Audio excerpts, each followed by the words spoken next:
Поради тоа што дел од вработените во јавниот сектор го добија, а други не, додатокот на плата од 30%, лица на иста позиција и со исто образование имаат различни месечни примања.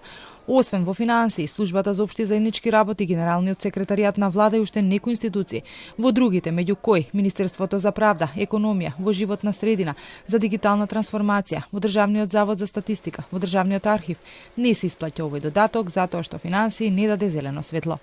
Од УПОЗ велат дека иако преговорите за ова биле на самиот крај, добиле нов услов од владата, за да може и другите вработени во јавниот сектор да го добијат додатокот или да се откажат од општиот колективен договор или пак да се одложи неговата примена.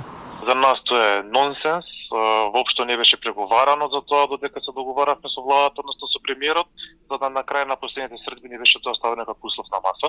И на последната средба со премиерот рече дека е спремен да се подпише, дека ќе се подпише до почетокот на мај. Еве, почетокот на мај е во четврток, но тоа уште немаме никаква информација од нивна страна дали ќе подпишеме сите тие колективни договори со останатите институции. Има разлика на плата, бидејќи како што кажавте на почетокот, едни вработени имаат додаток на плата, другите вработени немаат. Уште еден проблем е и тоа што вработените во јавниот сектор платата за март ја добија без покачувањето од 12,6%, како што е предвидено со општиот колективен договор.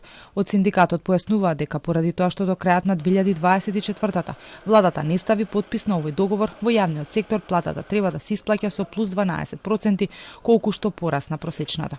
Тој колективен договор си е на сила, има нова методологија за пресметка на плати, каде што просечната плата треба да биде појдовна точка за пресметка на платите во јавниот сектор. За жал не се почитува од оваа влада.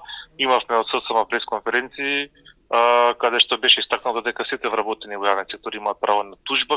На вработените пак во Министерството за економија, пазарниот, трудовиот инспекторат во петокот доцна попладне им беше исплатена платата за март со задоцнување од 10 дена поради проблеми кои настанаа со трансформацијата на институциите.